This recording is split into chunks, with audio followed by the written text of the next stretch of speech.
Hello, नमस्कार. Sunday म्हटलं की नुसतं धावपळ असतं. एक तर माझं केस धुवायचा दिवस असतो आणि त्यात सुट्टी असली म्हणजे मला कामं पण एक्स्ट्रा असतात. पण कामांमध्ये पण एक काम एक्स्ट्रा म्हणजे कारण आम्ही मांजरी पाळल्यात. आमची एक स्ट्रे कॅट जी होती ती थोडी बिमार होती. तिला आम्हाला डॉक्टरकडे न्यायचं होतं. म्हणून मी फटाफट आवरली आहे. म्हणून तुम्हाला आज माझा युनिफॉर्म वेगळा वाटतो आहे.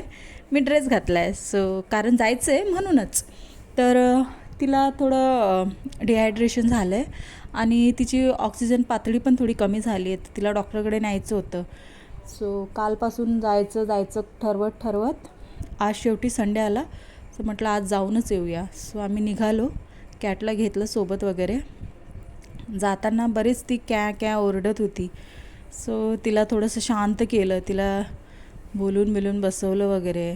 मांजरींचं कसं असतं ना, जर तुम्ही एकदा पाळायला घेतलं ना की बस मग तुम्ही एकदम त्यांच्यामध्येच हे होऊन जाता, थोडे भावनिक होऊन जातात. त्यांना काही दुखलं वगैरे, इवन तुमच्या बाहेरच्या कॅट्स पण असतील ना, तुम्ही घरात पाळलेल्या नसतील किंवा बाहेर वगैरे राहत असतील, तर त्यांचं पण तुम्हाला वाईट वाटतं जर ते बिमार असलेत. किंवा मला होतं मी आता हल्ली काय झालं आहे, मी आता बाहेर वगैरे पण जाते ना, मला बाहेर अशा कॅट्स वगैरे दिसल्या किंवा कुठलं पण पाळीव प्राणी जसं की कुत्रा वगैरे, तर मला असं वाटतं की यार काय कसं नशीब आहे यांचं, का देव यांना पाठवतं.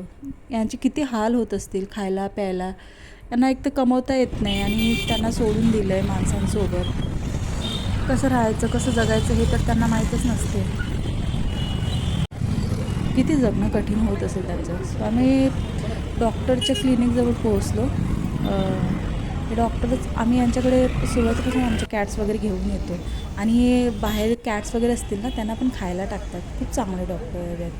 कधी असं नाही आहेच की कधी फीज घेतात म्हणून. स्ट्रे कॅट पण असली ना तर ते मग फी नाही घेत तुमच्याकडून. तुम्हाला जमेल तितकी द्या बोलतात. हा आमचा बोका होता. याची ऑक्सिजन पातळी कमी झालेली, डिहायड्रेशन झालेलं. हा खात पित नव्हता, नुसतं फक्त पडून राहायचा. आणि हा घरात पण नसायचा, हा बाहेर कुठेतरी बसायचा, आम्हाला येता जाता दिसायचा. पहिले लहानपणी आमच्या घरात होता, मग नंतर ह्या लोकांनी घर सोडलं, तर मग आम्ही पण काही हे नाही केलं. पण आता दारासमोर येऊन तो बसतो आणि एकदम उदास असतो. काही बघवलं गेलं नाही. तर माझे मिस्टर बोलले की आपण याला घेऊन जाऊया. म्हटलं ठीक आहे चला.